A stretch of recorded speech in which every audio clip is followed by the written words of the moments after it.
Okay, A2, A4, A5, A6। Okay,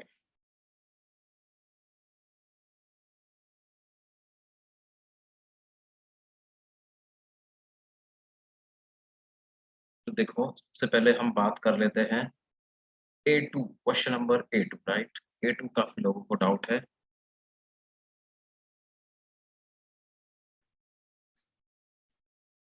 exercise 1, part 1, A2।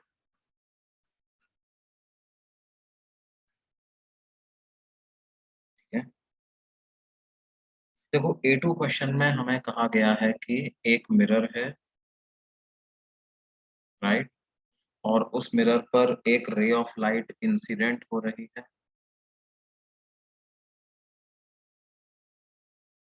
और उसका वो इंसिडेंट होने के बाद फिर रिफ्लेक्ट भी होती है ऑफकोर्स।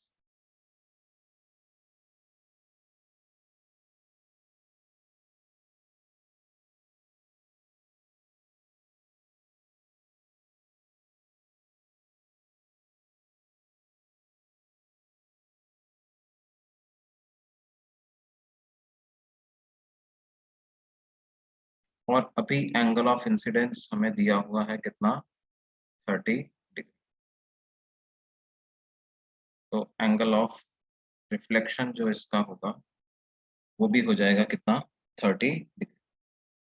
अब मिरर को हमने क्या किया, 20 डिग्री एंगल से क्लॉकवाइज डायरेक्शन में रोटेट कर दिया, और जो इंसिडेंट रे है उसको 10 डिग्री एंगल से क्लॉकवाइज डायरेक्शन में रोटेट कर दिया।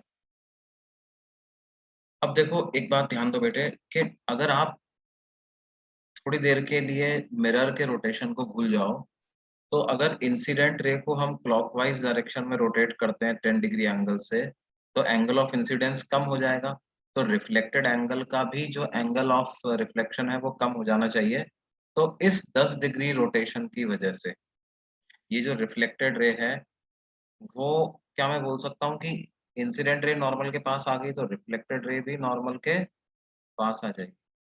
तो ये रोटेशन किस डायरेक्शन में हुआ, एंटी क्लॉकवाइज डायरेक्शन में। तो एक तो 10 डिग्री का रोटेशन हो जाएगा anti clockwise direction, plus mirror को 20 डिग्री से रोटेट करते हैं, तो मिरर के रोटेशन की वजह से अगर मिरर को थीटा एंगल से रोटेट करते हैं तो रिफ्लेक्टेड रे 2 थीटा एंगल से रोटेट होती है। तो 2 × 20 डिग्री का रोटेशन होगा। अब मिरर को क्लॉकवाइज में रोटेट किया है, तो रिफ्लेक्टेड रे भी क्लॉकवाइज डायरेक्शन में रोटेशन होगा। ये anti clockwise and CW means clockwise. अब देखो हम कोई एक साइन कन्वेंशन मान लेते हैं, क्लॉकवाइज को पॉजिटिव एंगल असाइन कर देते हैं और एंटी क्लॉकवाइज को नेगेटिव एंगल असाइन कर देते हैं। तो इसका मतलब ये जो टोटल डेविएशन हो जाएगा वो हो जाएगा -10 degree plus 40 degree, that is 30 degree. और प्लस 30 डिग्री आ रहा है, इसका मतलब हम क्या लिखेंगे, 30 डिग्री इन क्लॉकवाइज डायरेक्शन। ठीक है,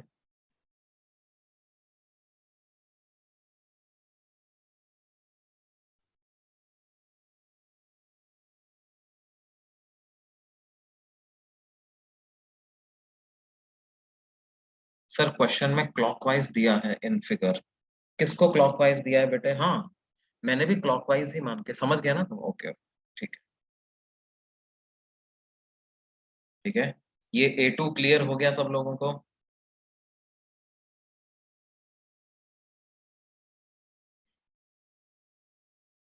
यस सर। एक बच्चा पूछ रहा है सर ये 2 × 20 डिग्री कैसे आया। ये बेटे आप नोट्स देखो, इसमें अपन ने एक बात बताई थी कि if mirror rotates by angle theta, reflected ray rotates by angle 2 theta, ना। Okay, now we move on to question number A3। A3 में भी कुछ लोगों को डाउट था। देखो A3 क्वेश्चन में क्या हमें दिया गया है, उसमें दिया गया है 2 मिरर्स। ठीक है, देयर आर 2 मिरर्स और उन मिरर्स के बीच में एंगल जो है वो है कितना 60 डिग्री।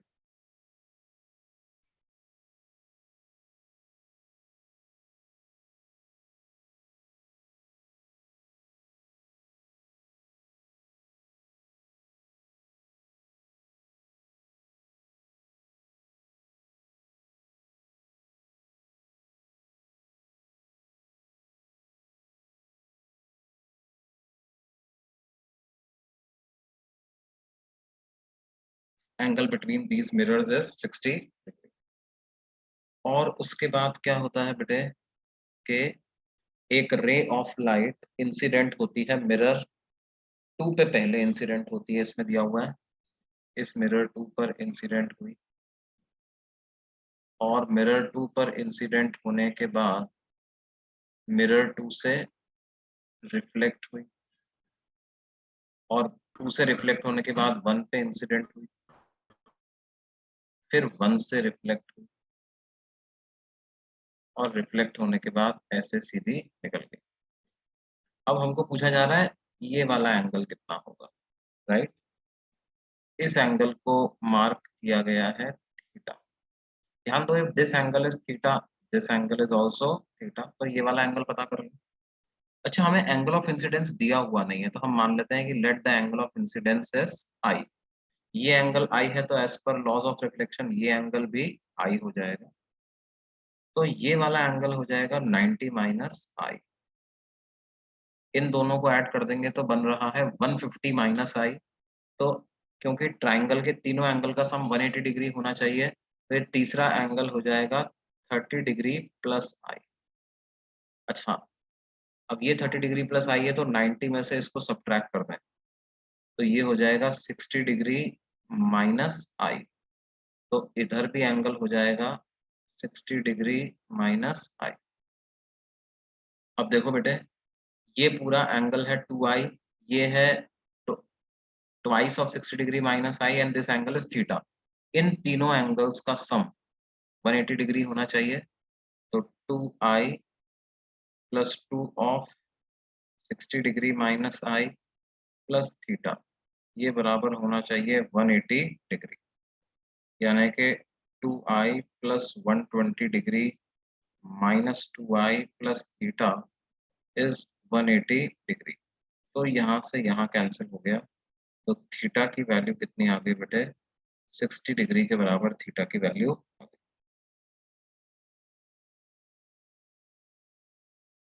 क्या ये क्वेश्चन क्लियर हुआ सबको? A3 समझ में आ गया? Yes, sir. Yes, sir. Okay okay. Then we move on to question number A4, है ना? देखिए A4 क्वेश्चन में हमें क्या दिया गया है, ये बोल रहे हैं कि sun rays are incident at angle 24 degree with the horizon. Horizon मतलब कोई हॉरिजॉन्टल लाइन मान सकते हो आप उसको, अर्थ की सरफेस के पैरेलल एक लाइन है, उसके साथ कितने एंगल पे सन रेज इंसिडेंट हो रही हैं, 24 डिग्री एंगल पे इंसिडेंट हो रही है, ठीक है? और हम क्या करना चाहते हैं, उनको वापस पैरेलल टू होराइजन रीडायरेक्ट करना चाहते हैं यूजिंग प्लेन मिरर। तो ऐसे आई थी, इसको इस तरह से भेजते हैं हम, ठीक है? ये लाइन ऑफ होराइजन है, तो इसके ही पैरेलल हमने भेज दिया। अब ध्यान दो, ये एंगल 24 डिग्री है, तो इधर जो एंगल बनेगा ये भी 24 डिग्री बनेगा, और इस एंगल को अगर बाइसेक्ट करते हैं तो इंसिडेंट और रिफ्लेक्टेड रे के बाइसेक्टर क्या होता है, नॉर्मल हो जाएगा। तो नॉर्मल इन दोनों के साथ 12-12 डिग्री का एंगल बनाएगी, और नॉर्मल के परपेंडिकुलर होता है मिरर। तो क्या करें हम, नॉर्मल के परपेंडिकुलर एक लाइन ड्रॉ कर दें, ठीक है? ये कुछ ऐसी line, this will be what, perpendicular to the normal, yes. अब ध्यान दो, ये जो पूरा एंगल बनेगा, कौन सा, ये पूरा एंगल, ये है कितना, 90 डिग्री। ये हमारा मिरर है, तो मिरर ये एंगल कितना हो जाएगा बेटे, this angle will be 90 minus 12 degree. 90 minus 12 degree कितना होता है, 78 डिग्री। इसका मतलब देखो ये वाली लाइन भी तो होराइजन के पैरेलल ही है, तो हम बोल सकते हैं mirror makes an angle 78 degree with horizontal line.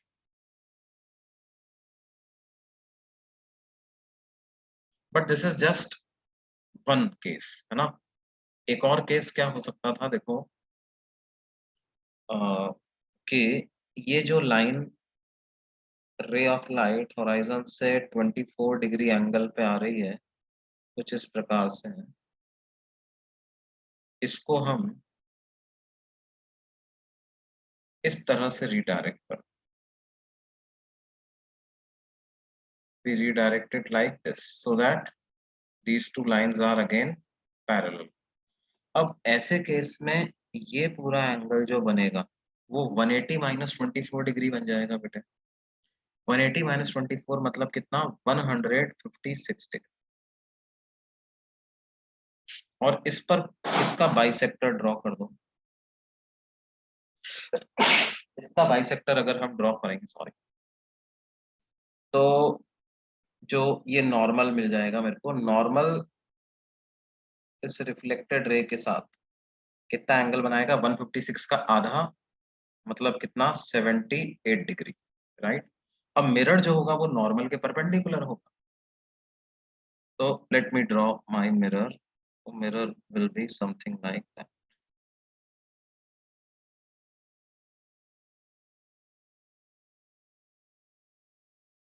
ऐसा ए मिरर बेटे, ये मिरर हो गया। अब फिर से यहाँ पे देखो, ये जो पूरा एंगल है नॉर्मल और मिरर के बीच में, दिस एंगल इज 90 डिग्री। हमें कौन सा एंगल पता लगाना है, हमें तो एंगल पता लगाना है ये वाला, हॉरिजॉन्टल के साथ कितना एंगल बना रहा है मिरर। तो ये एंगल हो जाएगा 90 degree minus 78 degree, that is 12 degree. तो हम बोल सकते हैं कितना, 12 degree with the horizontal line. तो दो आंसर इसके possible, 78 degree with the horizontal line या 12 degree with the horizontal line. ये A4 हो गया। Now I will look at question number A5। A5 question में हमें क्या दिया हुआ है बेटे, दो प्लेन मिरर्स दिए हुए हैं, है ना। एक मिरर जैसा दिया हुआ है और एक और मिरर दिया हुआ है जो कि कुछ ऐसा।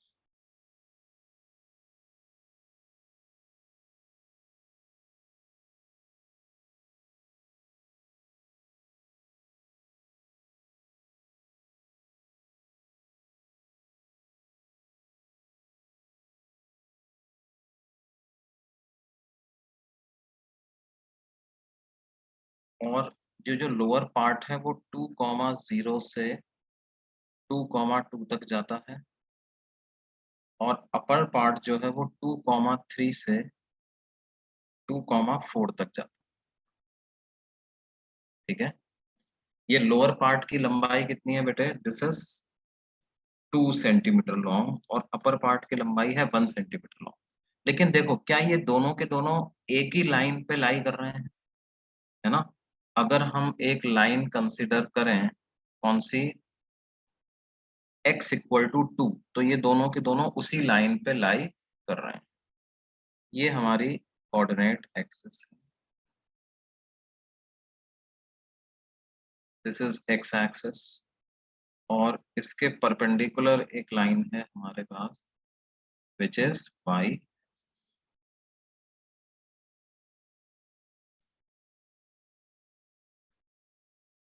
ये x और अब ये बोल रहे हैं कि ऑब्जेक्ट कहाँ पे रखा हुआ है, there is a object which is placed at point P जिसके कोऑर्डिनेट्स हैं 1,1.25, ठीक है, यहाँ कहीं पर ऑब्जेक्ट रखा 1,1.2, right. How many images will be form. देखो इसकी एक ही इमेज बनेगी। ये हम क्या करें, ऑब्जेक्ट से मिरर पे परपेंडिकुलर ड्रॉप करें और जितना डिस्टेंस ऑब्जेक्ट आगे उतना डिस्टेंस पीछे चले जाएं, तो यहाँ पर इसकी इमेज बन जाएगी। y कोऑर्डिनेट तो 1.25 ही रहेगा, x कोऑर्डिनेट इसका चेंज हो जाएगा। तो मिरर से ऑब्जेक्ट 1 सेंटीमीटर लेफ्ट में है, तो इमेज 1 सेंटीमीटर राइट में हो जाएगी। तो सर बेसिकली ऑब्जेक्ट ओरिजिन में रखा है। हाँ सर। अच्छा, ऑब्जेक्ट ओरिजिन पे रखा है क्या? तो Yes, sir. Object was placed at the origin. हाँ यार, बिल्कुल सही बोल रहे हो तुम। हाँ, पी पॉइंट को तो हमने इमेज फॉर्मेशन के लिए, वो रे के लिए यूज किया है ना, वो आगे वाले पार्ट्स में यूज होगा। देखो कुछ ऐसा है, P is some other point, object is at origin, तो ऑब्जेक्ट की इमेज यहाँ बन जाएगी। If this is the object, image will be formed somewhere here, right. और उसके कोऑर्डिनेट्स क्या हो जाएंगे, 4,0 पॉइंट पर उसकी इमेज बन जाएगी। अच्छा, now what is the question, question is how many images will be form. तो देखो ये दोनों मिरर्स जो हैं, है ना, अगर मैं मिरर 2 को भी एक्सटेंड करता हूँ तो वो मिरर 1 के साथ कोइंसाइड कर जाएगी, मिरर 2 वाली लाइन भी। तो मिरर 2 भी इमेज यहीं पे बनाएगा, है ना। तो पहले पार्ट का आंसर तो क्या हो जाएगा बेटे, 1 image will B. Second part की क्या बात है, find the position of the image, तो वो हमने पता कर लिया, 4,0 उसका कोऑर्डिनेट्स होगा। मिरर से 2 सेंटीमीटर लेफ्ट में ऑब्जेक्ट है, तो इमेज 2 सेंटीमीटर राइट में होगी। This distance is 2 centimetre. इस पॉइंट का कोऑर्डिनेट पहले ही 2 है, तो इसका 4 हो जाएगा। फिर उसके बाद will the incident ray passing through point P 1,1.25 take part in the image formation, है ना। इनके कहने का मतलब ये है कि देखो ऑब्जेक्ट से वैसे तो रेज अलग अलग डायरेक्शन में जाएंगी, है ना। कुछ रे ऐसी होगी, एक रे ऐसी होगी, कोई रे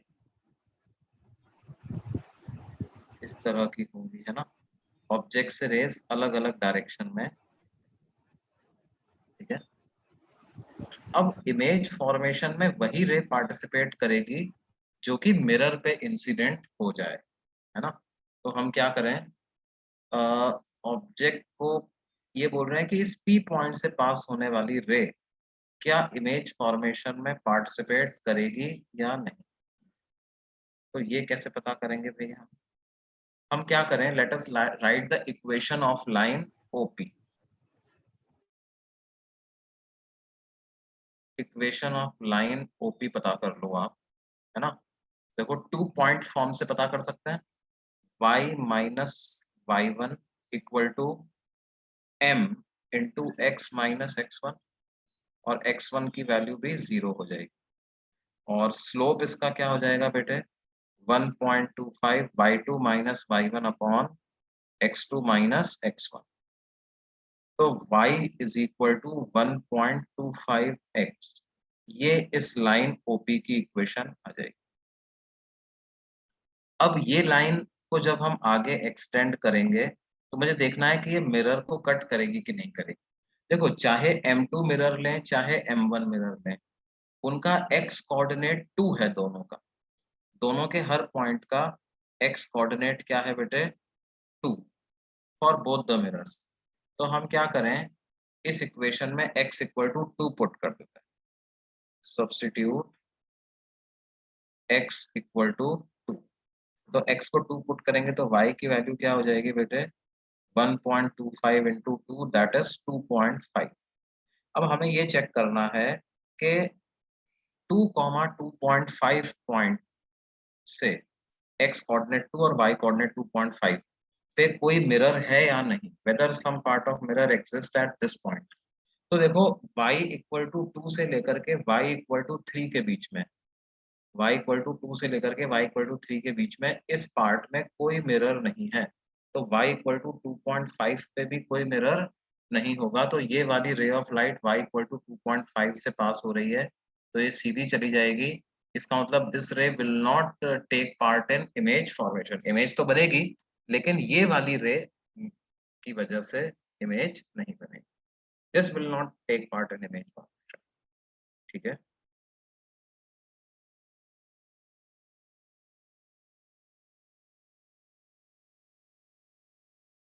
क्या ये बात क्लियर है सबको? Yes, sir. ये A5 क्वेश्चन क्लियर हो गया बेटे? Yes, sir. Okay, now we move to question number A6। A6 क्वेश्चन जो है वो अच्छा क्वेश्चन है ना। A6 में हमें क्या दिया हुआ है? There is a plane mirror जो कि x एक्सिस के साथ 30 डिग्री एंगल पे अलाइंड है, और जो कोऑर्डिनेट एक्सिस है हमारी वो कुछ इस तरह की, y एक्सिस हो गई और ये x है, और ये प्लेन मिरर।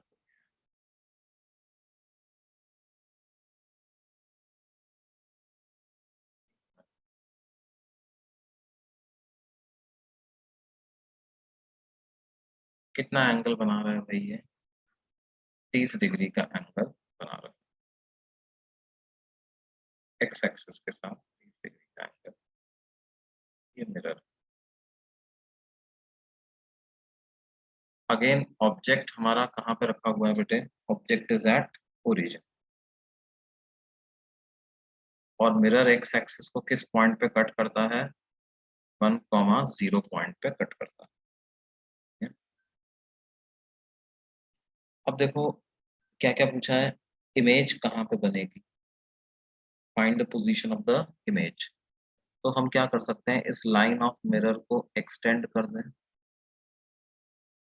हाँ, और ऑब्जेक्ट से इस पर परपेंडिकुलर ड्रॉप कर दें, तो जितना डिस्टेंस पर ऑब्जेक्ट है उतना ही डिस्टेंस पीछे उसकी इमेज बन जाएगी, यहाँ कहीं पर इमेज। एक बात और ध्यान दो कि ये जो पॉइंट है, इस पॉइंट को मैं M1 नाम दूं, तो इस M1 को अगर मैं I से ज्वाइन करता हूं, तो मैं बोल सकता हूं कि, और ये जो फुट ऑफ परपेंडिकुलर जो आ रहा है इसको हम नाम देते हैं कुछ point P, this is O। तो triangle OM1P is congruent to triangle IM1। क्या ऐसा बोल सकते हैं? क्योंकि देखो ये दोनों डिस्टेंसेस तो बराबर हैं ही सही, और ये एंगल 90 डिग्री है, ये वाली साइड कॉमन है, तो आप SAS प्रॉपर्टी से भी बोल सकते हो कि ये दोनों ट्राइंगल्स कॉन्ग्रुएंट होंगे। अब अगर ये दोनों ट्राइंगल कॉन्ग्रुएंट हैं तो इसका मतलब क्या है, OM1 जो लेंथ है वो IM1 के बराबर होगी, यानी कि 1 यूनिट के बराबर वो लेंथ हो जाएगी, दैट इज 1 यूनिट, राइट। ये लेंथ 1 यूनिट आ गई। अच्छा एक बात और ध्यान दो, ये एंगल 30 डिग्री है, तो ये एंगल भी 30 डिग्री हो जाएगा, ये एंगल भी 30 डिग्री हो जाएगा। ठीक है, तो इसका मतलब क्या है बेटे कि देखो मैं एक दूसरा डायग्राम ड्रॉ कर रहा हूँ। ये हमारी एक्स एक्सिस थी ना, और यहाँ पर पॉइंट था एक कौन सा, 1,0, और इस 1,0 पॉइंट का नाम हमने M1 दिया था। उससे 60 डिग्री एंगल वाली लाइन पर M1 लाई कर रहा है ना। OM1 के साथ अगर मैं 60 डिग्री एंगल बना लूं तो उस 60 डिग्री एंगल वाली लाइन पर लाई कर रहा है इमेज आई। ठीक है, अब बात क्या है, ये IM1 जो है ये 1 के बराबर है, तो मैं अगर यहाँ से परपेंडिकुलर ड्रॉप करूं तो ये 1 के सामने वाली साइड लेंथ कितनी हो जाएगी, 1 sin 60 डिग्री, और इसके पैरेलल वाली साइड लेंथ हो जाएगी 1 cos 60 डिग्री। ठीक है, तो जो कोऑर्डिनेट है आई का, एक्स कोऑर्डिनेट ये वाली लेंथ हो जाएगी, तो एक्स कोऑर्डिनेट को लिख सकता हूँ 1 माइनस 1 cos 60, और वाई कोऑर्डिनेट को लिख सकता हूँ 1 sin 60। एक्स कोऑर्डिनेट हो जाएगा 1 minus 1 cos 60, that is 1 by 2। Y coordinate हो जाएगा 1 sin 60, that is √3 by, yes, 1 by 2 comma √3 by। और क्योंकि ये नीचे बन रहा है तो वाई कोऑर्डिनेट की जगह हम क्या लिखेंगे बेटे, -√3 by। ये तो पहला पार्ट हो गया, क्या हो गया, पोजीशन ऑफ इमेज पता कर ली। अब बोल रहे हैं ऑब्जेक्ट अगर 1 आई कैप से चलने लग जाए तो इमेज किस वेलोसिटी से चलेगी। ऑब्जेक्ट अगर ऐसे चलने लग जाए इस तरह से, देखो ऑब्जेक्ट अगर इस लाइन पे चलेगा तो इमेज ऐसे चलेगी क्या,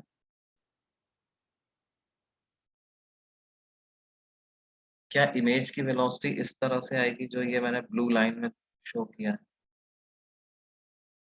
और मैग्नीट्यूड तो 1 मीटर पर सेकेंड ही आना चाहिए उसका।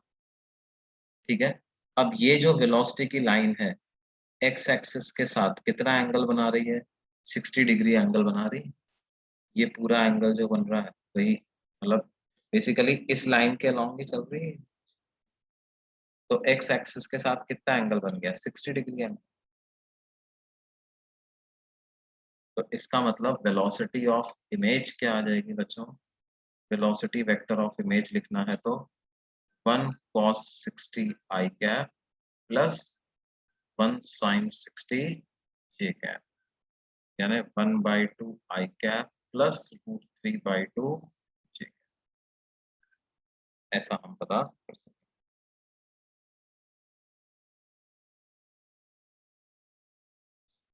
ये समझ में आया सब लोगों को।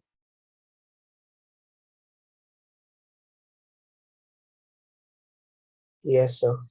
ओके, अभी हम पार्ट 2 पे मूव करते हैं। पार्ट 2 में से क्या क्या डाउट्स थे बच्चों, part 2 exercise 1 part 2, A1 A2 A3 A4 A5, there are 9 question. कौन कौन से डाउट थे, चैट बॉक्स में लिखे हैं क्या लोगों ने।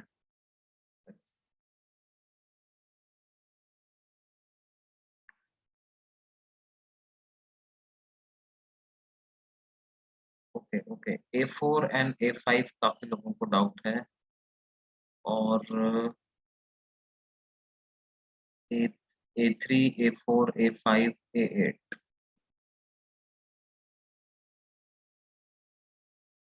है ना। तो let us start from A3।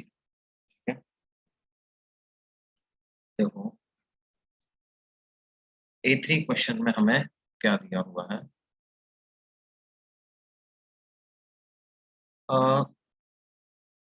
कुछ ऐसा हमें दिया हुआ है बच्चों कि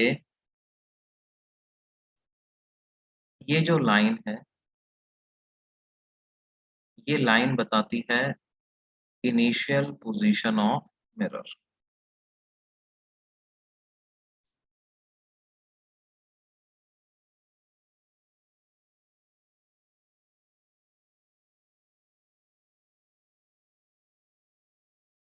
ये लाइन बताती है इनिशियल पोजीशन ऑफ मिरर।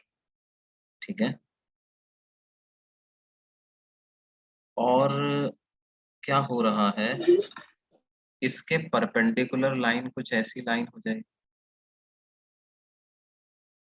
और एक रे ऑफ लाइट आती है जो कि नॉर्मल के साथ 30 डिग्री एंगल पहले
हाँ बच्चों, वो my internet connection got disabled.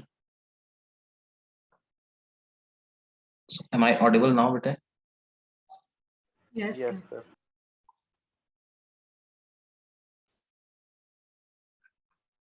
So, to draw the diagram, okay, it's like this.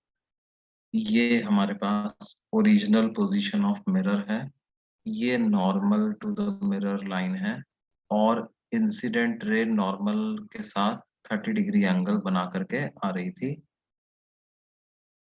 इसको हम बोल रहे हैं इनिशियल पोजीशन। नाउ रिफ्लेक्शन हो रहा होगा और ये रे 30 डिग्री एंगल ही बनाते हुए रिफ्लेक्ट हो रही होगी।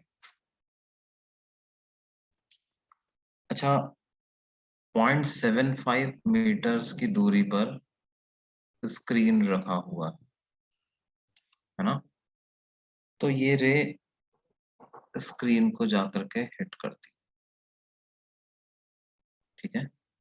और स्क्रीन पर हमने ये जो नॉर्मल लाइन जहां पर इसको हिट कर रही थी उसको पॉइंट को पी दिया है, इसको क्यू नाम दे देते हैं। तो मैं पी क्यू लेंथ पता लगा सकता हूँ using the formula tan 30 degree.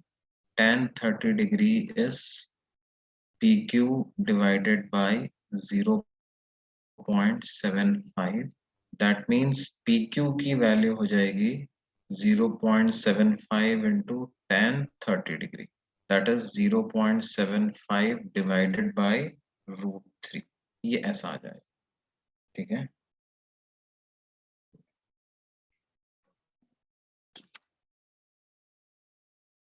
अब अगर ये इतना आ जाता है, अब आगे क्या बोल रहे हैं, आगे क्वेश्चन में हमसे क्या बोल रहे हैं कि हमने मिरर को रोटेट किया कितने एंगल से, 11.5 डिग्री एंगल से रोटेट कर दिया, ठीक है। ये इनिशियल पोजीशन थी, मिरर को मैंने क्लॉकवाइज डायरेक्शन में रोटेट कर दिया। कितने एंगल से रोटेट कर दिया बेटे, 11.5 डिग्री एंगल से मैंने मिरर को रोटेट कर।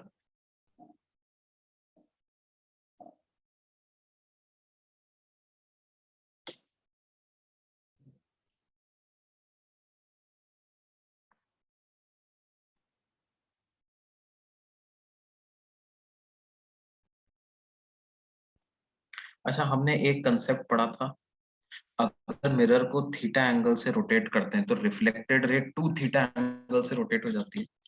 तो reflected ray will get rotated in clockwise direction by angle of 11.5 into 2, that is कितना,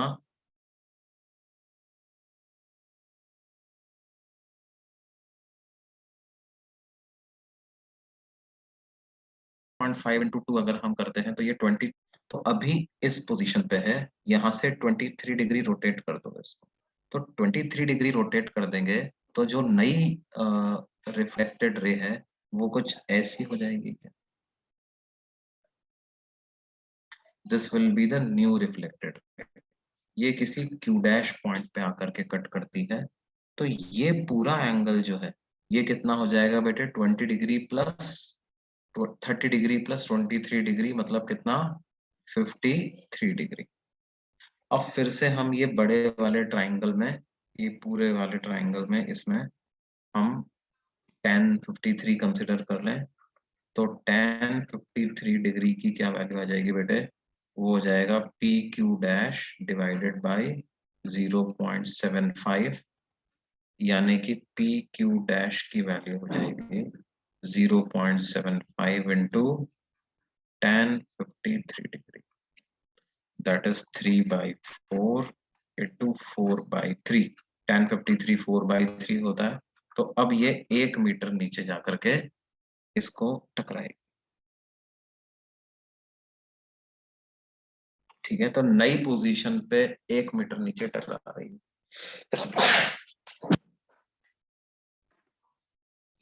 ये बात समझ में आती है सब लोगों को? Yes, sir. यही पूछा था हमसे, है ना।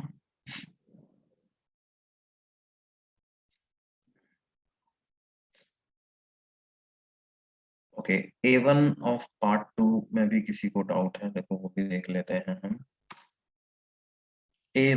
A1 में क्या बोल रहे हैं बेटे? Theoretical question नहीं लग रहा। Two planar mirrors are inclined to each other at an angle 60 degree. If ray of light incident on first mirror is parallel to the second mirror, it is reflected from the second mirror. ठीक है, दो mirrors हैं, उनके बीच में angle हमें दिया हुआ है कितना?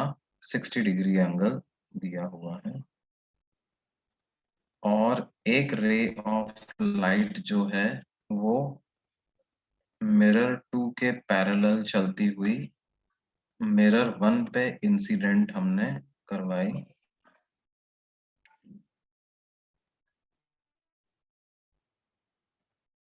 ठीक है, अब देखो हमें दिया हुआ है ये एंगल 60, तो ये एंगल भी 60 डिग्री होगा।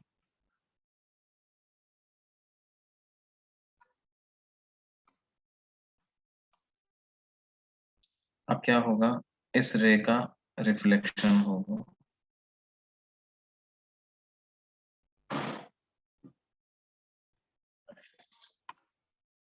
अब ध्यान दो कि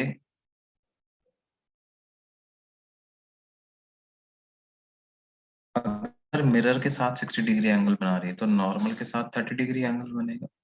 angle of incidence equal to angle of reflection, तो ये एंगल भी 30 डिग्री होगा।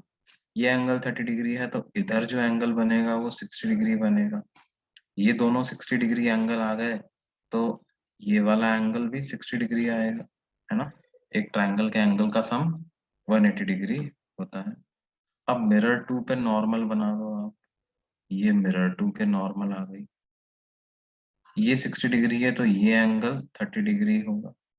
तो इस नॉर्मल के साथ फिर से 30 डिग्री एंगल बना करके हम रे बना दें, तो ये एंगल फिर से 30 डिग्री हो जाएगा, ये रिफ्लेक्टेड रे होगा। अब देखो ये पूरा एंगल 60 डिग्री आ रहा है ना, और ये एंगल भी 60 डिग्री है।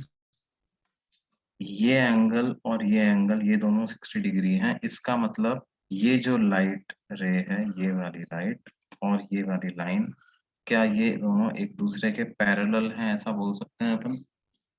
तो हम बोल सकते हैं ray reflected from M2 is parallel to M1, क्योंकि ये ऑल्टरनेट एंगल्स हैं, बराबर हैं, तो लाइंस पैरेलल होंगी, है ना।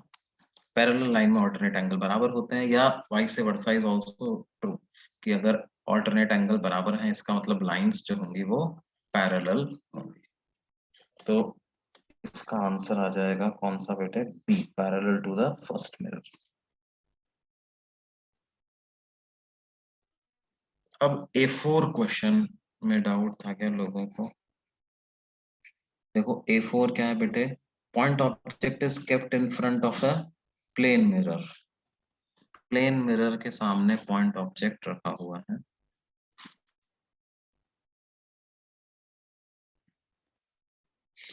The plane mirror is performing SHM of amplitude 2 centimeter. It moves back and forth.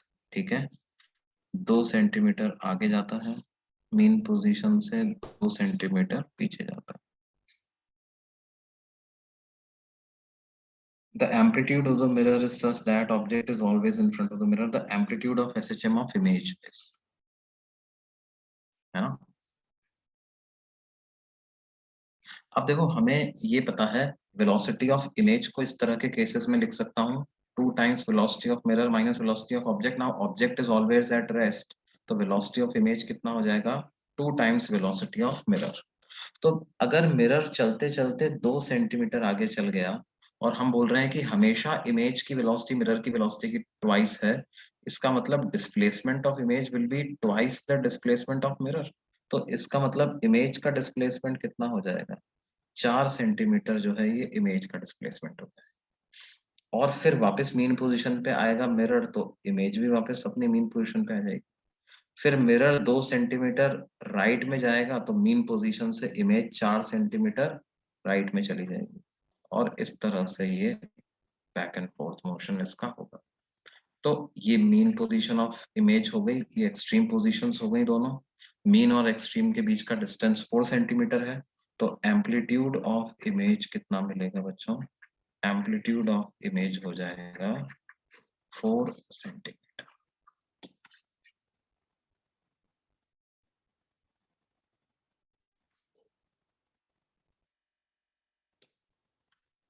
एक बच्चे ने एक क्वेश्चन लिखा है,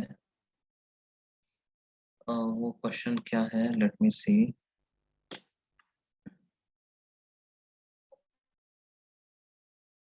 A person is standing in a room of width 400 centimeter. Okay. A plain square mirror of length 8 centimeter is fixed on wall in front of the person. The person looks into the mirror from a distance of 100 centimeter. How much width of the wall behind him he be able to see? ना ये हमें दिया गया।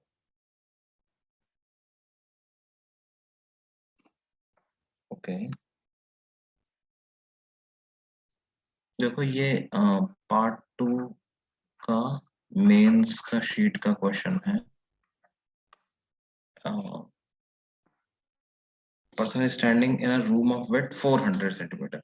Room की width 400 centimetre है। Plane square mirror of length 8 centimetre is fixed on wall in front of the person. Mirror की length 8 centimetre है। Person looks into the mirror from a distance of 100 centimetre. आदमी 100 centimetre दूरी पर है।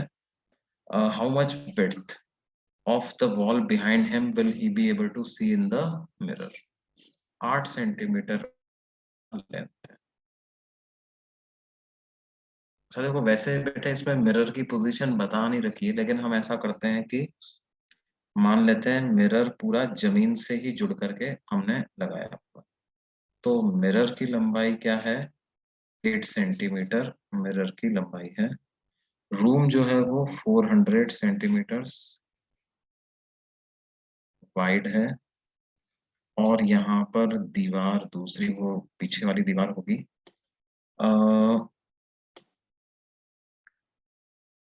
A person looks into the mirror from a distance of 100 centimetre. 100 centimetre की distance से ये person देख रहा है।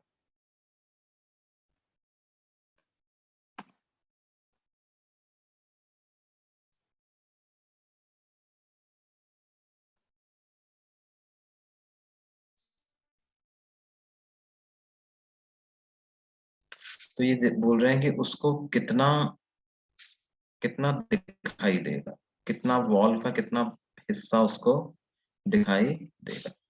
हाँ, तो देखो अब हम कैसे वॉल की जो इमेज बनेगी वो कहाँ बन रही होगी बेटे? 400 सेंटीमीटर पीछे वॉल की इमेज बन जाएगी। This will B image of the wall. This distance will be what? 400 centimetre. ठीक है।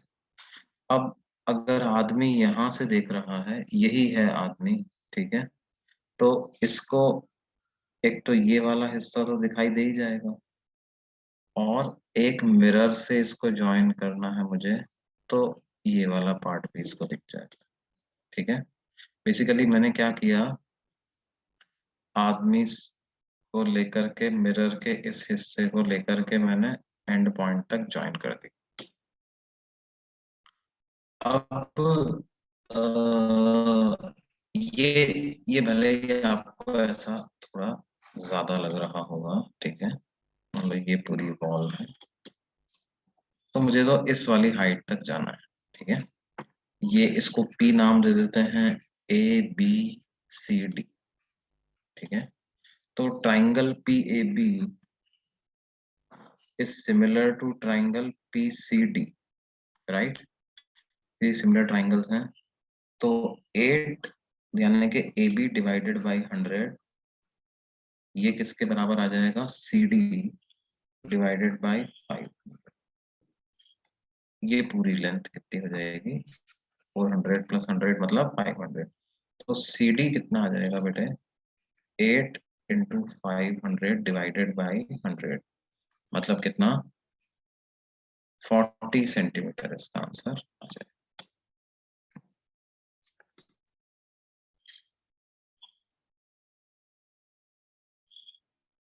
ठीक है। अच्छा, अब A5 क्वेश्चन की बात हम करते हैं। A5 क्वेश्चन में हमें क्या दिया हुआ है?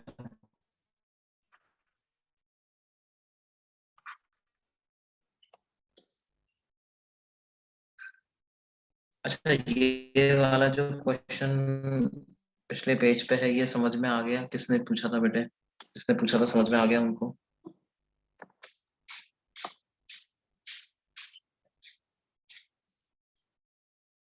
ओके ओके, अगली पेज पे मूव करते हैं हम। A5 में क्या बोल रहा है? Person's eye is at a height of 1.5 meter. He stands in front of a 0.3 meter long plane mirror which is 0.8 meter above the ground. ठीक है, ये ग्राउंड सरफेस मान लेते हैं हम। ठीक है, ग्राउंड सरफेस से 0.8 मीटर की हाइट पे हम जाएं तो वहां पर 0.3 मीटर लंबा एक मिरर, ये मिरर, इस मिरर की लेंथ क्या है? 0.3 मीटर। वो क्वेश्चन बेटा मेंस मेंस की एक शीट में साथ था, है ना? जो ये 0.8।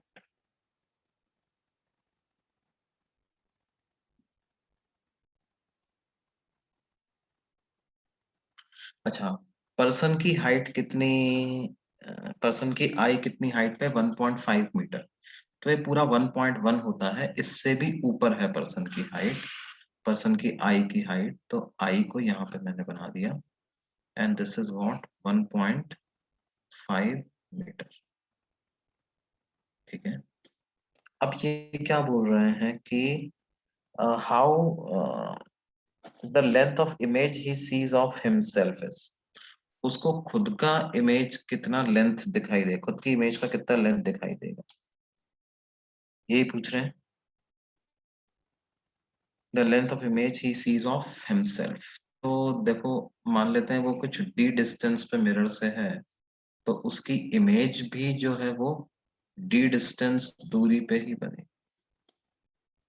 ये डिस्टेंस भी डी आई।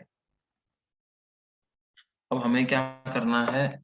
इसकी आंख में रिफ्लेक्टेड रेज पहुंचानी है, और वो रिफ्लेक्टेड रेज बिना मिरर के तो बनेंगी नहीं, तो मिरर से लेकर के ऐसे मैंने लाइन ज्वाइन कर, राइट। उसी तरह से दूसरे एंड पॉइंट को लेकर के भी ज्वाइन कर दो, तो ये दूसरे एंड पॉइंट को लेकर के भी मैंने आगे लेकर के किया और ऐसे ज्वाइन कर दिया। ठीक है, अब इसको ए बी नाम दे देते हैं, इसको सी डी नाम दे देते हैं। ठीक है बेटा, तो फिर से तुम देख सकते हो, triangle E A B is similar to triangle E C D, क्योंकि ये वाला एंगल तो कॉमन है, ये angle is equal to this angle, और यहाँ जो एंगल बन रहा है बी पर, वही एंगल बन रहा है डी पर। ठीक है,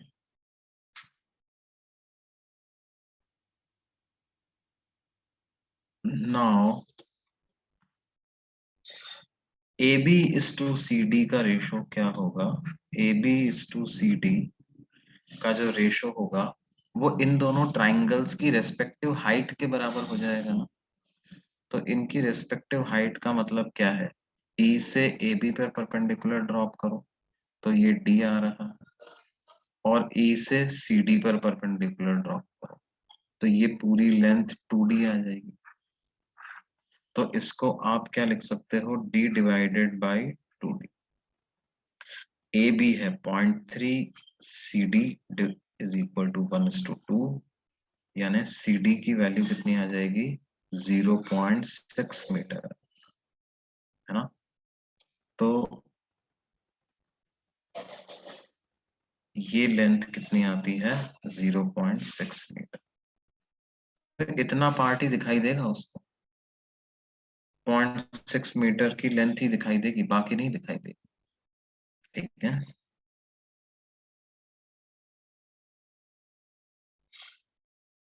समझ में आया बच्चों?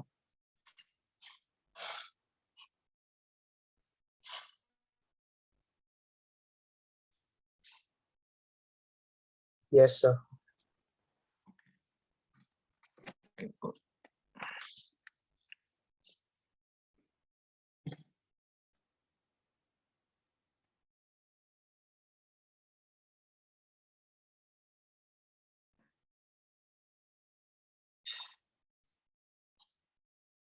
अच्छा, और इसके बाद और क्या डाउट है? A6 सबसे हो गया होगा, वो क्लॉक वाला क्वेश्चन है ना? A7 हो गया, A8, A9 हो गए ये तीनों। इनमें से किसी को कोई डाउट है तो पूछ सकता है। A8 में डाउट है। प्लेन मिरर की वेलोसिटी हमें दी हुई है, हालांकि इस तरह का क्वेश्चन हमने किया था, लेकिन एक बार और देख लो तुम। A8 में हमें दिया हुआ है वेलोसिटी ऑफ मिरर इज कितना बेटे? 4i plus 5j plus 8k, right? और हमें दिया हुआ है ऑब्जेक्ट मूव्स विद वेलोसिटी कितना? 3i plus 4j plus 5k। k cap is around normal to the plane of the mirror, right? मतलब z axis is perpendicular to mirror। तो देखो, हमने एक बात पढ़ी थी कि जो भी मिरर के परपेंडिकुलर डायरेक्शन होती है, उस डायरेक्शन में हम यूज करते हैं velocity of image is 2 times velocity of mirror minus velocity of object. हमने जब ये लिखा था तो हमने मिरर के नॉर्मल एक्स एक्सिस माना था, यहाँ पे मिरर के नॉर्मल जेड एक्सिस दिया हुआ है। This is given in the question, if you read the question carefully, ये दिया हुआ है। तो ये वी आई जेड हम यहाँ पे यूज कर लेंगे। तो ये हमारे पास हो जाएगा 2 times velocity of mirror in Z direction that is 8 minus velocity of object in Z direction that is 3। तो 16 माइनस 3 कितना हो जाएगा? ये 13।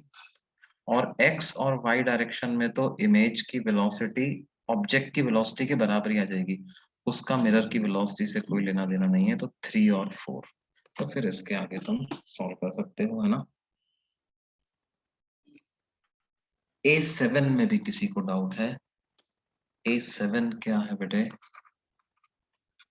लुक एट क्वेश्चन A7, उसमें हमें दिया हुआ है एक प्लेन मिरर और उसके सामने है एक object. Now this object is fixed and mirror is moving with velocity v at an angle theta। तो मिरर की वेलोसिटी के हम कंपोनेंट्स कर लें तो parallel to the mirror component आ जाएगा v cos थीटा, और perpendicular to the mirror component आ जाएगा v sin थीटा। अब ध्यान दो, इमेज के बारे में हमें पता है कि जो परपेंडिकुलर डायरेक्शन होती है उस डायरेक्शन के लिए क्या फॉर्मूला लिखते हैं हम? Velocity of image is 2 times velocity of mirror minus velocity of object. अब ऑब्जेक्ट की वेलोसिटी तो 0 है, तो पर 2 टाइम्स वेलोसिटी ऑफ मिरर कर देंगे परपेंडिकुलर वाली, तो वो हो जाएगा 2v sin थीटा। तो इमेज के पास इस डायरेक्शन में तो वेलोसिटी होगी 2v sin थीटा। और पैरेलल टू द मिरर की अगर बात करें तो जो ऑब्जेक्ट की वेलोसिटी होती है वही इमेज की वेलोसिटी होती है, यानी इस डायरेक्शन में तो 0 होगी इसके पास। तो वेलोसिटी ऑफ इमेज की पूरी वैल्यू क्या आ जाएगी बेटे? This will B 2v sin theta, right? Velocity of image will B 2v sin theta.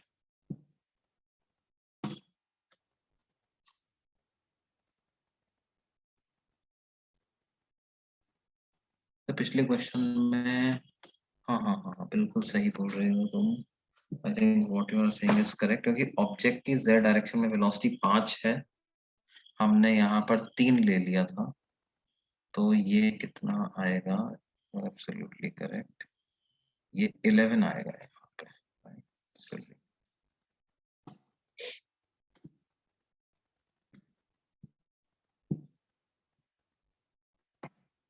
Okay, तो अब ये सारे क्वेश्चंस हो गए बेटे। A9 हो गया सबसे।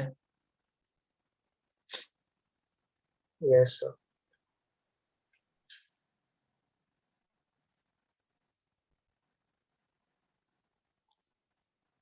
सर आपने एक्सरसाइज 2 का भी दिया था कुछ क्वेश्चंस। एक्सरसाइज 2 के भी मैंने 3 क्वेश्चंस दिए थे शायद, है ना? सर 4 एक्सरसाइज 2 4 दिए थे क्या? ओके, एक्सरसाइज 2 पार्ट 1 से पूछ लो पहले, उसमें से शायद एक ही क्वेश्चन था। हाँ sir. Exercise 2 part 1 question number 4 था उसमें से, है ना? वो कितने लोगों से हुआ भाई?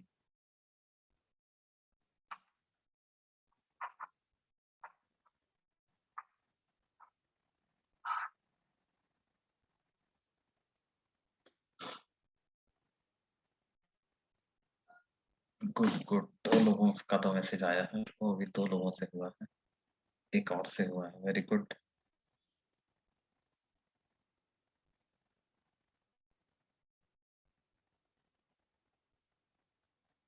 ओके, तो देखो क्या है, what is this question.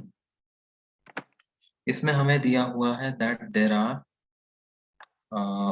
2 plane mirrors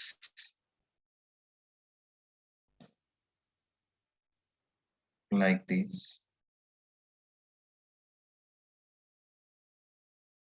ठीक है? और वैसे ये कोइंसाइडिंग टाइप के ही हैं, है ना? मतलब ये लाइन को एक्सटेंड करते हैं तो ये ऐसा आ जाता है।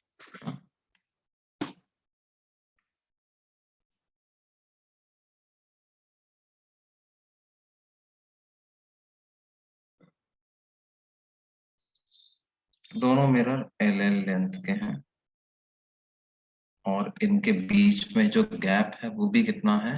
That is also L. ये एल है, ये भी एल है, और इनके बीच में जो गैप है वो भी एल है।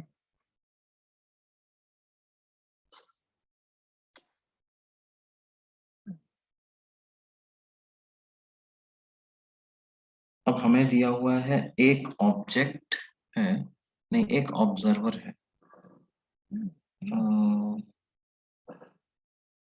A man M1 is walking in a straight line at a distance 2L parallel to the mirror.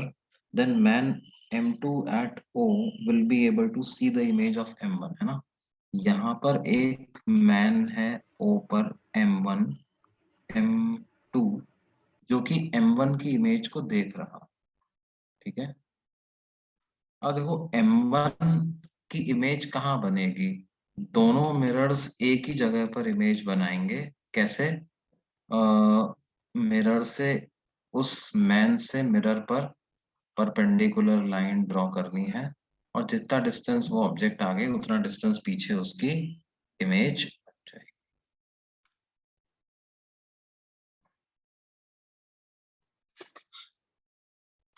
अब देखो क्या होगा, ये ऑब्जर्वर देखना चाहता है इमेज को, तो इस M2 की आंख में रेस को भेजना पड़ेगा। तो हम क्या मिरर से, देखो इमेज तो हमेशा इसी लाइन मिरर से इस ऑब्जर्व, इसको यहाँ से आप ज्वाइन कर दीजिए। ये स्ट्रेट लाइन ही बना जा रहा है इसको।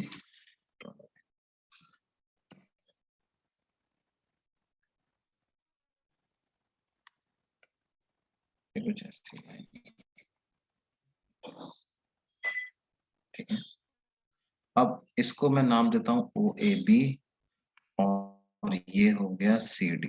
तो triangle O A B and triangle O C D are similar.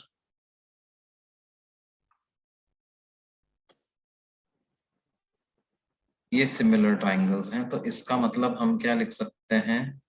A B divided by C D is equal to इनकी हाइट का रेशो। तो देखो ये लेंथ एल है और ये वाली 2L, ठीक है? तो छोटे वाले ट्राइंगल की हाइट तो हो जाएगी एल, और बड़े वाले ट्रायंगल की हाइट हो जाएगी 3l। Now A B L है, तो सी डी की वैल्यू पता चलेगी हमको, सी डी की वैल्यू पता चल जाएगी 3। ठीक है, तो क्या होगा, जब इमेज सी से डी के बीच में रहेगी तो इस M2 को इमेज दिख पाएगी। ठीक है, इस रीजन में दिख पाएगी, इतने वाले रीजन। उसी तरह से ऊपर भी यही 3l लेंथ का एक रीजन एग्जिस्ट करेगा जहां पर उसको इमेज दिख पाएगी। तो 3l लेंथ ऊपर और 3l लेंथ नीचे, और बीच में इतने पोर्शन में इमेज उसको नहीं दिख पाएगी, बनेगी तो सही, लेकिन इस मैन M2 को वो इमेज नहीं दिख पाएगी। अच्छा, ऑब्जेक्ट स्पीड से चल रहा है मिरर के पैरेलल, तो इमेज भी यू स्पीड से चल रही होगी। तो टोटल कितनी लेंथ के लिए इमेज M2 को दिख पाई? 3l लेंथ ऊपर, तो 3l लेंथ के करस्पॉन्डिंग टाइम आ जाएगा 3l बाई यू, और 3l लेंथ नीचे, तो उसके करस्पॉन्डिंग टाइम आ जाएगा 3l बाई यू। तो टोटल कितनी वैल्यू आ जाएगी? 6l बाई यू, ये टोटल वैल्यू आएगी। तो टोटल टाइम जो आ जाएगा वो आ जाएगा 6l बाई।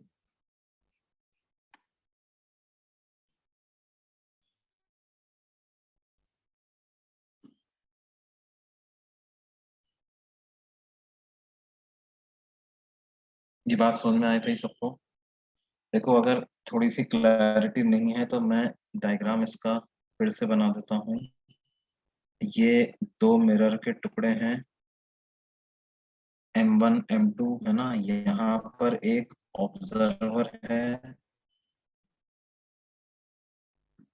और इधर एक ऑब्जेक्ट चल रहा है। ये पूरी लेंथ 12 हमें दी हुई है, तो ऑब्जेक्ट 12 डिस्टेंस पर है मिरर से, तो इमेज भी 12 डिस्टेंस पर ही बने।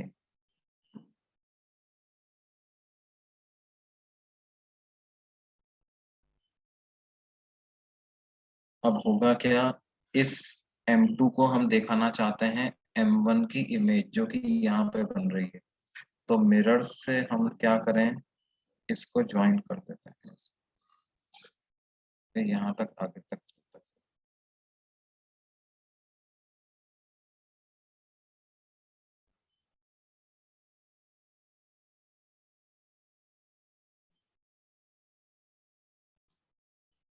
और इस वाले एंड से भी इसको ज्वाइन कर, उसी तरह से यहाँ भी ज्वाइन कर।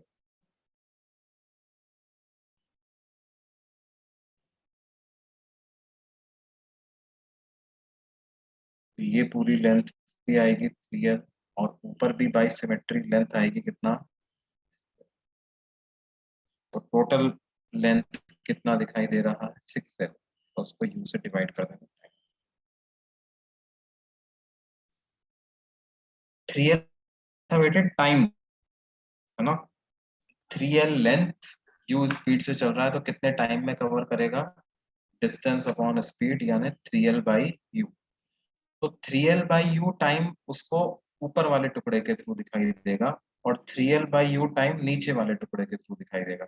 तो टोटल कितने समय के लिए दिखाई देगा? 6l बाई यू टाइम के लिए दिखाई।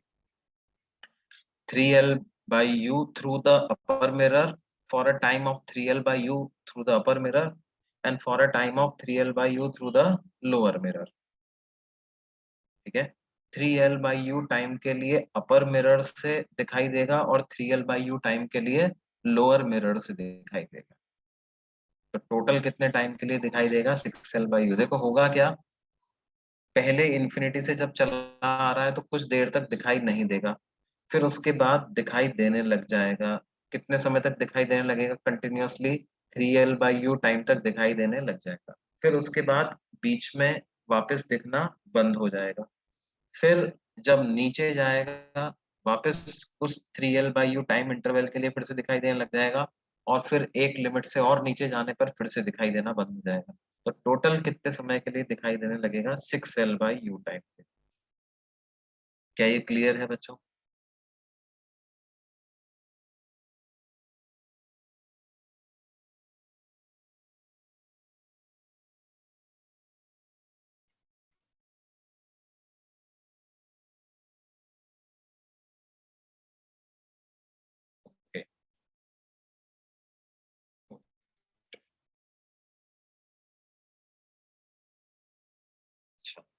और क्या डाउट्स हैं बच्चों इसमें से?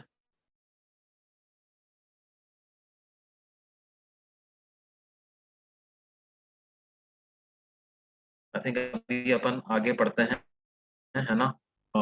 स्फेरिकल मिरर पे चलते हैं।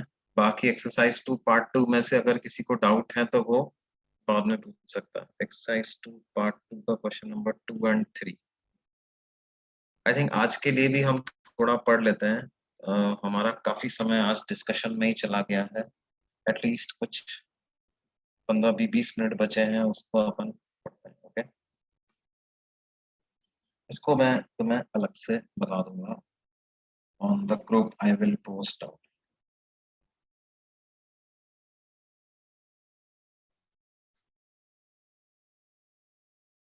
तो देखो, we had completed plane mirrors और स्फेरिकल मिरर हमने पढ़ना स्टार्ट किया था। कुछ पढ़ा था क्या बेटे? स्फेरिकल मिरर का कुछ पार्ट हमने पढ़ा था क्या? I think mirror formula derive कर लिया था। ओके यस, मिरर फॉर्मूला हमने डिराइव कर लिया था, है ना? हमने ये कहा था भाई, मिरर फॉर्मूला क्या होता है? मिरर फॉर्मूला होता है 1/v plus 1/u is equal to 1/,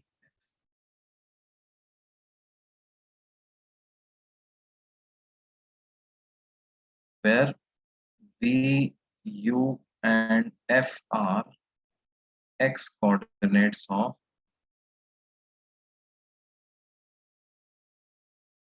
the image, object and the focus.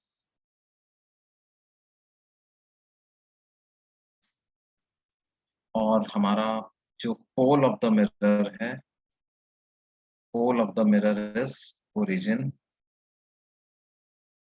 and principal axis is x-axis.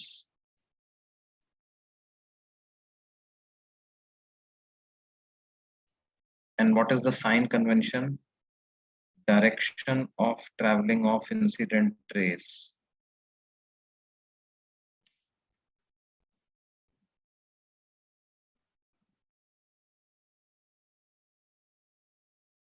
is positive direction. ध्यान दो, जैसे अगर ये कॉन्केव मिरर है मेरे पास और ऑब्जेक्ट यहाँ कहीं पे रखा हुआ है, ये पोल हो गया, ये प्रिंसिपल एक्सिस पे ही ऑब्जेक्ट रखा हुआ है, तो ऑब्जेक्ट से जो रेज मिरर पे इंसिडेंट होंगी वो कुछ इस तरह से ट्रेवल कर रही होंगी। मतलब incident rays are travelling towards right, तो पोल के राइट साइड में हम कहेंगे पॉजिटिव डायरेक्शन है, पोल के लेफ्ट साइड में कहेंगे नेगेटिव डायरेक्शन। ठीक है, क्या इसका मतलब ऐसा है कि कॉन्केव मिरर के लिए फोकस जो होगा उसका एक्स कोऑर्डिनेट हमेशा नेगेटिव ही आएगा, है ना? क्योंकि जब भी कॉन्केव मिरर पे रेज इंसिडेंट होंगी तो वो इसी तरह से इंसिडेंट होंगी, because this is the reflecting part and focus, तो इसका मतलब इधर पॉजिटिव आएगा और इस तरफ negative, and focus is always going to lie on this side between pole and the centre of curvature. तो फोकस का एक्स कोऑर्डिनेट कॉन्केव मिरर के लिए हमेशा नेगेटिव आएगा, ये बात हम ध्यान रख सकते हैं। For concave mirror f is always negative। और उसी लॉजिक से हम बोल सकते हैं कि कॉन्वेक्स मिरर के लिए क्या होगा बेटे? कॉन्वेक्स मिरर इस तरह का, उसका centre of curvature right side में आएगा, फोकस भी इधर होगा, उस पर जब भी रेज इंसिडेंट होंगी तो इसी तरह से इंसिडेंट होंगी, क्योंकि यही जो है वो उसका रिफ्लेक्टिंग सरफेस है, तो उसके लिए ऐसा पॉजिटिव और इस तरह से नेगेटिव बनेगा, तो उसके लिए फोकस हमेशा पॉजिटिव साइड पे लाई करेगा। तो फॉर्मूले में एफ सब्स्टिट्यूट करेंगे तो कॉन्केव मिरर के लिए तो एफ हमेशा नेगेटिव ही पुट करेंगे। फॉर कॉन्वेक्स मिरर एफ जो है वो हम हमेशा पॉजिटिव सब्स्टिट्यूट करें। This will always be true. There will not be any exception to this. Now, कुछ फॉर्मूले की अगर हम बात करें, है ना, क्वेश्चन जैसे सॉल्व करें, मान लो हमसे कहा जाए कि ये एक और ये कॉनकेव मिरर की प्रिंसिपल एक्सिस, राइट, इसका रेडियस ऑफ कर्वेचर है 40 सेंटीमीटर और एक ऑब्जेक्ट हमने प्रिंसिपल एक्सिस पे ही रख दिया जो कि कितनी दूरी पर रखा हुआ है, 30 सेंटीमीटर फ्रॉम द मिरर रखा हुआ है। तो हमें बताना है find the position of the image form. सिर्फ इतना सही सवाल। तो देखो हम कहेंगे तो सही साहब, हम फॉर्मूला लगाएं, mirror formula 1/b plus 1/u is equal to 1/f, ठीक है। लेकिन ये फॉर्मूला लगाने से पहले हमें समझ लेना चाहिए ओरिजिन क्या है। तो जो pole of the mirror is origin, इससे ही डिस्टेंसेस नापेंगे। रेज कुछ इस प्रकार से इंसिडेंट होंगी, राइट साइड में जा रही है, तो पोल के राइट साइड में हो जाएगा पॉजिटिव डायरेक्शन, तो पोल के लेफ्ट साइड में हो जाएगी नेगेटिव। अब देखो u क्या होता है, x कोऑर्डिनेट ऑफ ऑब्जेक्ट, तो u को क्या सब्स्टिट्यूट करेंगे हम यहाँ पर, u को पोल के लेफ्ट साइड नेगेटिव साइड में लाई कर रहा है 30 सेंटीमीटर पर, तो u को -30 सब्स्टिट्यूट। f को क्या सब्स्टिट्यूट करेंगे बेटे, +30 नहीं सब्स्टिट्यूट करेंगे, है ना, कुछ बच्चों ने +30 लिखा है, तो f is not +30, f is sorry u is not +30, u is -30। अब बात आई f, तो f होगा -20। देखो 40 तो इसकी रेडियस है, राइट, 40 तो रेडियस है तो रेडियस का आधा होता है फोकल लेंथ, तो रेडियस मतलब 20, लेकिन कोऑर्डिनेट क्या हो जाएगा -20, क्योंकि सेंटर ऑफ कर्वेचर ये हमारा कॉनकेव मिरर कुछ इस तरह का है, तो इसका सेंटर ऑफ कर्वेचर जो है वो इधर कर्व साइड की तरफ यहाँ पे लाई करेगा, और सेंटर और पोल के बीच में लाई करता है फोकस, तो फोकस भी नेगेटिव साइड पे लाई कर रहा है एज पर आवर कन्वेंशन, तो f को भी हम नेगेटिव सब्स्टिट्यूट करेंगे, लेकिन negative of half of radius, तो -20। बस अब इस फॉर्मूले में पुट करके हमारा आंसर आ जाएगा 1/b plus 1/-30 is equal to 1/-20। तो 1/v की क्या वैल्यू आ जाएगी बेटे, 1/30 माइनस 1/20। अब इसमें से हम 60 एलसीएम ले लें, 2 - 3 कर दें, तो 1/v की वैल्यू आ जाएगी -1/60, यानी v कितना आ जाएगा बेटे, -60 centimetre. Now we must know how to interpret this answer. -60 का मतलब क्या है, 60 तो डिस्टेंस आ गई पोल से, और माइनस आ गया मतलब नेगेटिव साइड पे, है ना, तो इमेज कहाँ पे बन जाएगी, देखो ऑब्जेक्ट जो था वो 30 सेंटीमीटर पे था, वो भी नेगेटिव साइड पे था, तो उसी साइड पर इमेज बन जाएगी, ठीक है। इमेज 60 सेंटीमीटर फ्रॉम द पोल, ठीक है, ऑब्जेक्ट के पीछे, बिल्कुल सही बात है, ऑब्जेक्ट के पीछे इमेज बन जाएगी। कुछ ऐसा हो रहा होगा, ये रेज मिरर पे जाकर के इंसिडेंट हुई और फिर मिरर ने इनको रिफ्लेक्ट किया कुछ इस तरह से, जब ये रिफ्लेक्ट हुई तो इस पॉइंट पर जाकर के इंटरसेक्ट कर गए। ऐसा रे डायग्राम बन रहा होगा, ये हमें पता चल रहा है। ठीक है बच्चों। अच्छा अभी एक बात और बताओ, ये इमेज रियल है या वर्चुअल?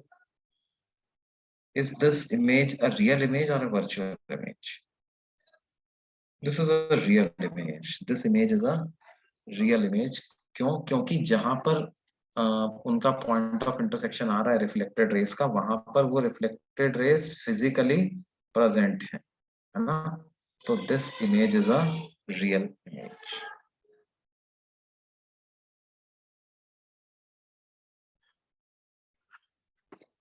ये बात बिल्कुल सही है। okay. अच्छा अब इसमें देखो क्या है, जो अभी हमने पढ़ा है, हमने एक पॉइंट ऑब्जेक्ट लिया है ना, ये हमने पॉइंट ऑब्जेक्ट लेकर के चला, लेकिन जो रियल लाइफ ऑब्जेक्ट्स होते हैं वो पॉइंट ऑब्जेक्ट तो नहीं होते हैं ना, वो तो बड़े ऑब्जेक्ट्स होते हैं। तो उन ऑब्जेक्ट की इमेज आप कैसे पता करेंगे? तो उसके लिए हमें एक कंसेप्ट पढ़ना होगा, किसका? The concept of magnification. ठीक है।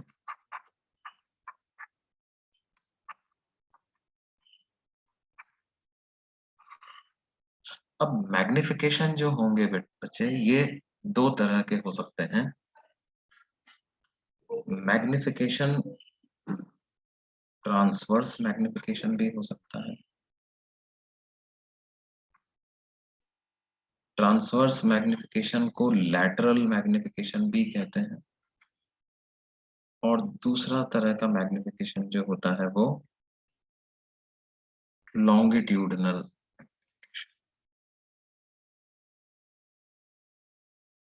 ट्रांसवर्स मैग्निफिकेशन मतलब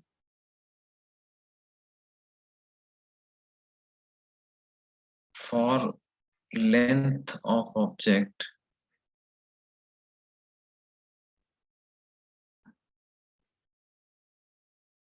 perpendicular to the principal axis of the mirror,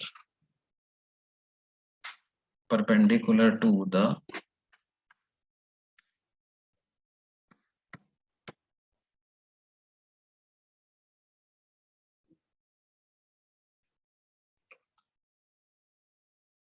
principal axis, है ना। और ये किसके लिए? for length of object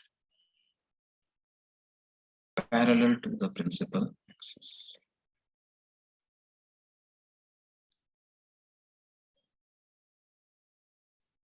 for length of object which is parallel to the principal axis, है ना। मतलब जैसे ये मिरर है, ऑब्जेक्ट कुछ इस तरह से रखा, ऐसे रखा, तो हम ट्रांसवर्स मैग्निफिकेशन की बात करेंगे। और ये मिरर है और ऑब्जेक्ट कुछ इस तरह से रखा, right, parallel to the principal axis, तो हम बात करेंगे किसकी? लॉन्गिट्यूडनल मैग्निफिकेशन की। अच्छा देखो, परपेंडिकुलर टू प्रिंसिपल एक्सिस सिर्फ एक डायरेक्शन नहीं होगी, अगर ऐसे रख दिया जाए तो वो भी परपेंडिकुलर टू प्रिंसिपल एक्सिस ही कहलाएगा। इनफैक्ट ये एक पूरा प्लेन एग्जिस्ट करेगा जो कि इसके परपेंडिकुलर होगा। इस पूरे प्लेन में ऑब्जेक्ट कैसे भी रखा जाए, हम इमेज पता करने के लिए ट्रांसवर्स या लैटरल मैग्निफिकेशन का यूज करेंगे। ठीक है।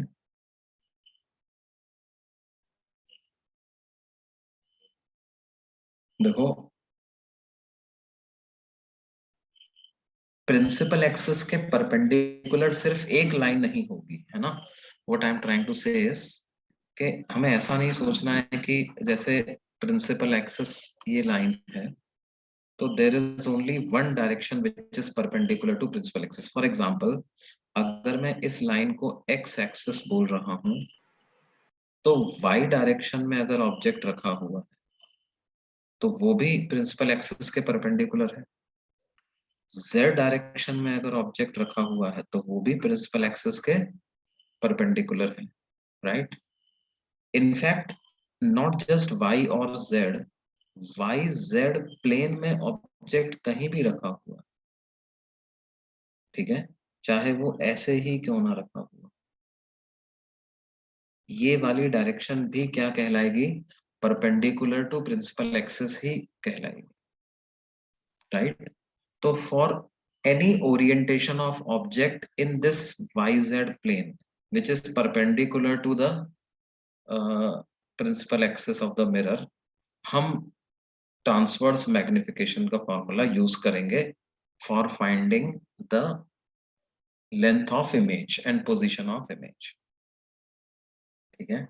हाँ, लॉन्गिट्यूडनल मैग्निफिकेशन के लिए parallel to the principal axis तो एक ही डायरेक्शन है ना, वो एक ही डायरेक्शन है, ऑब्जेक्ट को ऐसे ही रखना पड़ेगा।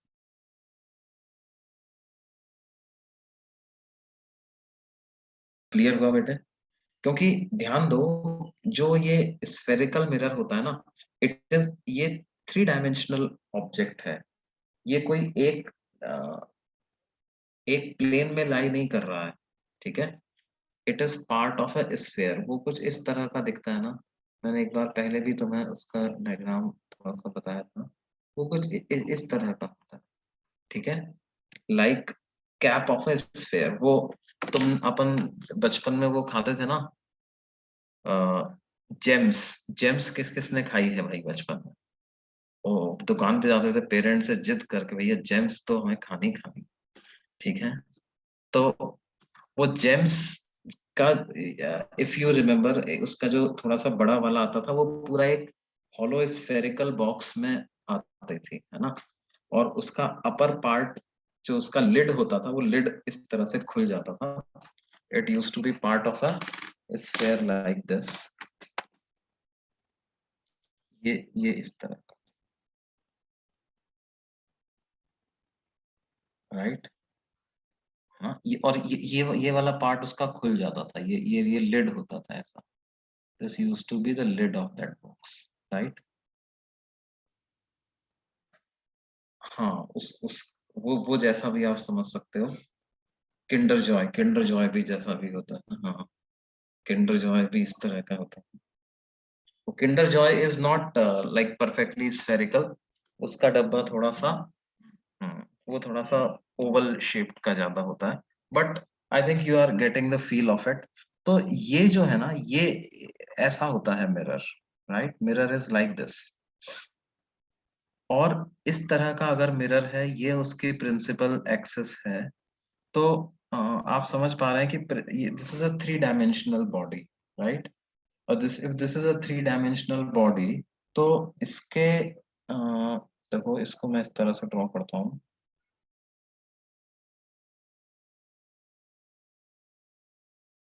ये ऐसा होता है मिरर पूरा, right? This entire 3 dimensional surface is reflecting part, तो इसके परपेंडिकुलर जो होगा वो पूरा एक प्लेन एग्जिस्ट करेगा। ये जो मैंने हाँ, जैसे y एक्सिस भी परपेंडिकुलर होगा, z एक्सिस भी परपेंडिकुलर होगा, all these dimensions will be perpendicular, ठीक है? तो इस किसी भी डायरेक्शन में अगर हम ऑब्जेक्ट को रखें, तो उसके मैग्निफिकेशन के लिए फिर हम कौन सा फॉर्मूला यूज करेंगे? ट्रांसवर्स मैग्निफिकेशन और लैटरल मैग्निफिकेशन। ये जो लैटरल जो शब्द होता है ना, लैटरल का मतलब होता है अक्रॉस रखना, ठीक है? अब अक्रॉस किसके अक्रॉस रखना? मिरर के केस में हम मानेंगे कि प्रिंसिपल एक्सिस के अक्रॉस रखा हुआ है कोई ऑब्जेक्ट हमने, तो हम उसके लिए फॉर्मूला यूज करेंगे ट्रांसवर्स मैग्निफिकेशन। अब देखो, मैग्निफिकेशन जो है वो उसके नाम से भी हमें समझ में आता है कि the magnitude of magnification, magnitude of magnification basically कितना होता है? It is nothing but height of image divided by height of object.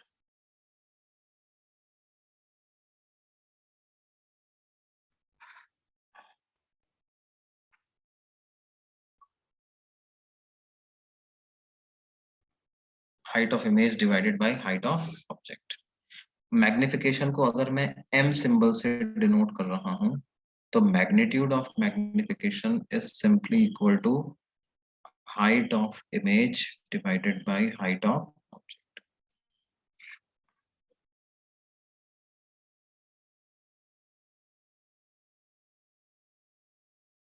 ठीक है, तो पहले हम लैटरल या ट्रांसवर्स मैग्निफिकेशन की ही बात करते हैं।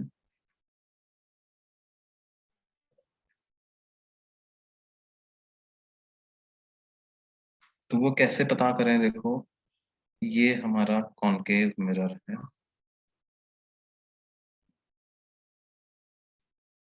और लेट्स से ये इस मिरर का सेंटर ऑफ कर्वेचर है, यहाँ पर फोकस है, ऑब्जेक्ट कुछ इस तरह से रखा हुआ, ठीक है। अब इसकी इमेज कहाँ पर बनेगी, ये अगर हम देखें तो हम क्या करें, ऑब्जेक्ट से निकलने वाली एक रे कंसीडर करते हैं जो कि पोल पे गिर रही है। कंसीडर दिस रे, राइट। अब ये रे अगर कुछ एंगल बना रही है आई, तो क्योंकि ये जो पोल है, पोल के लिए तो प्रिंसिपल एक्सिस ही परपेंडिकुलर लाइन है, तो उतना ही एंगल बनाते हुए ये रे रिफ्लेक्ट भी होगी।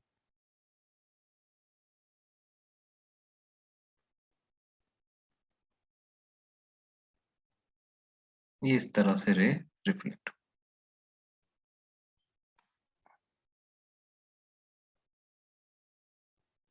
अच्छा, एक और रे हम कंसिडर कर सकते हैं जो कि कुछ इस तरह से गई होगी।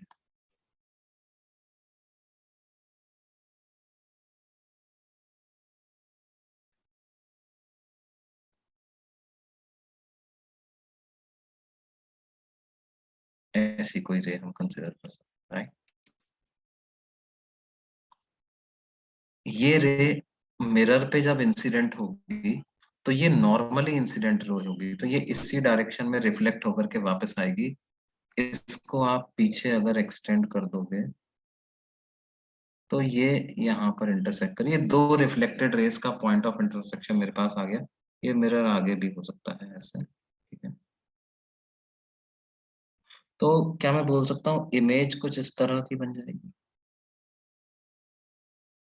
ये ऑब्जेक्ट है, ये उसकी इमेज बन गई, ये हाइट ऑफ ऑब्जेक्ट हो जाएगा, ये लेंथ जो हो जाएगी वो हाइट ऑफ इमेज हो जाएगी, ठीक है। अब कौन से ट्राइंगल कंसिडर कर रहे हैं, ध्यान देना। इस पॉइंट को ए बी नाम दे देता हूँ और इसको ए डैश बी डैश नाम दे देता हूँ। तो देखो, consider triangle A B P, A B P triangle में tan आई की वैल्यू लिखो आप। What is tan i? tan i is height of object divided by AP, और AP क्या है बेटे? AP is nothing but x coordinate of object, उसका magnitude, तो इसको मॉड u लिख देता हूँ। उसी तरह से triangle A dash B dash P में देखो, A dash B dash P, इसमें tan i की वैल्यू क्या लिखेंगे?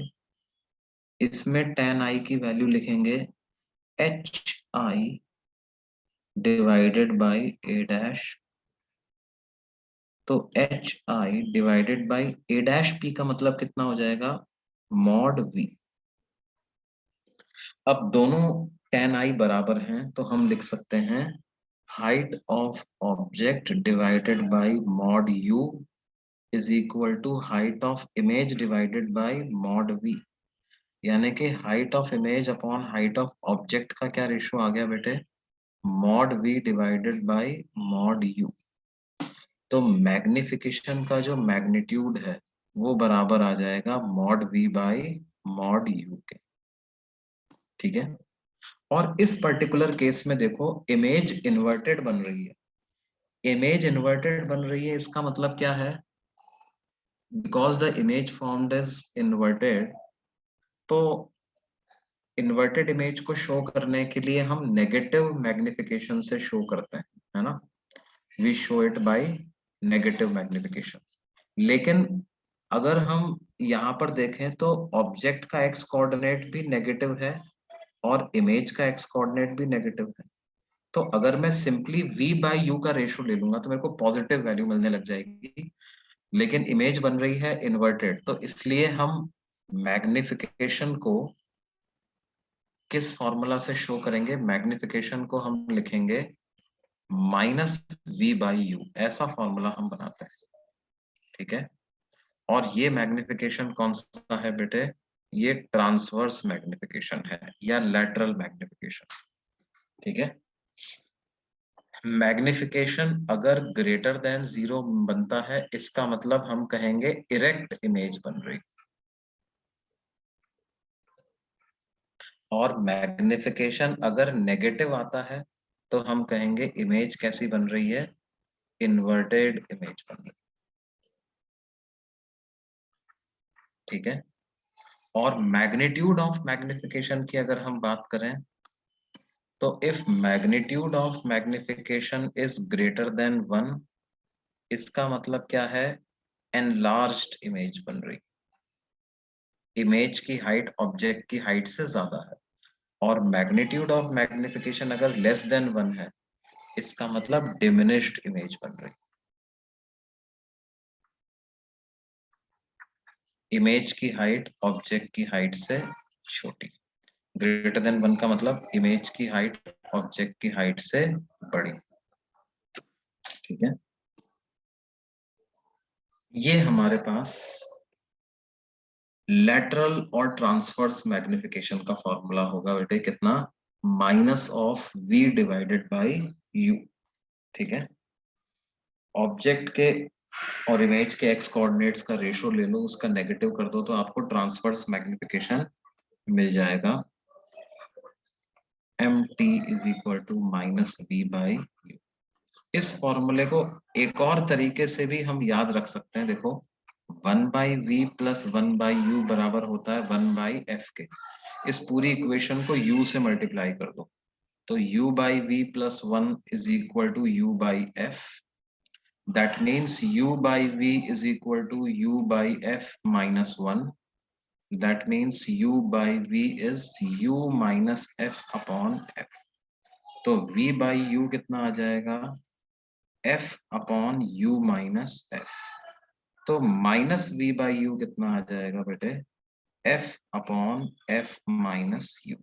राइट, इसको कहेंगे ट्रांसवर्स मैग्निफिकेशन। ट्रांसवर्स मैग्निफिकेशन होगा minus v by u, that is f upon f minus u, right? तो जैसे जो हमने प्रीवियस एग्जांपल पढ़ा था, उस हिसाब से अगर कोई हमसे पूछे कि साहब मैग्निफिकेशन भी बता दो आप, तो मैग्निफिकेशन क्या हो जाएगा? f को लिखेंगे -20 divided by -20 minus of u कितना था?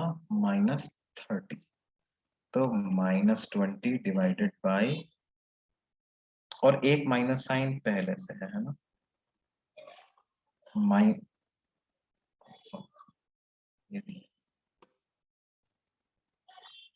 तो ये हो जाएगा -20 डिवाइडेड बाय 10, तो दैट इज माइनस। ठीक है, ये उस वाले क्वेश्चन की बात कर रहा हूँ जो अपन ने पहले लिया था, कौन सा? कि कॉनकेव मिरर है, रेडियस 40 है और 30 सेंटीमीटर पर एक ऑब्जेक्ट मैंने रख दिया। ठीक है, तो ये -2 क्या बता रहा है? ये बता रहा है कि ऑब्जेक्ट जो इमेज जो बनेगी वो दुगनी हाइट की बनेगी, दुगनी हाइट की बनेगी, और नेगेटिव साइन बना रहा है कि इन्वर्टेड बनेगी। अगर ऑब्जेक्ट की हाइट h है तो इमेज की हाइट 2h और इन्वर्टेड बनेगा, नेगेटिव साइन ये बता रहा है। ठीक है बच्चों, I hope this is clear. बाकी हम अगली क्लास में इसको कंटिन्यू करेंगे। ठीक है, आज के नोट्स बिल्कुल शेयर कर देते हैं।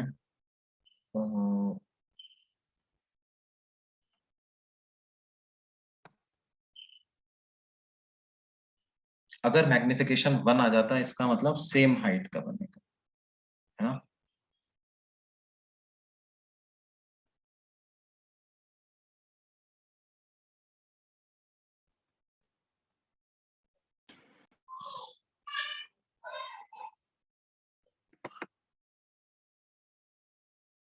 U is always negative.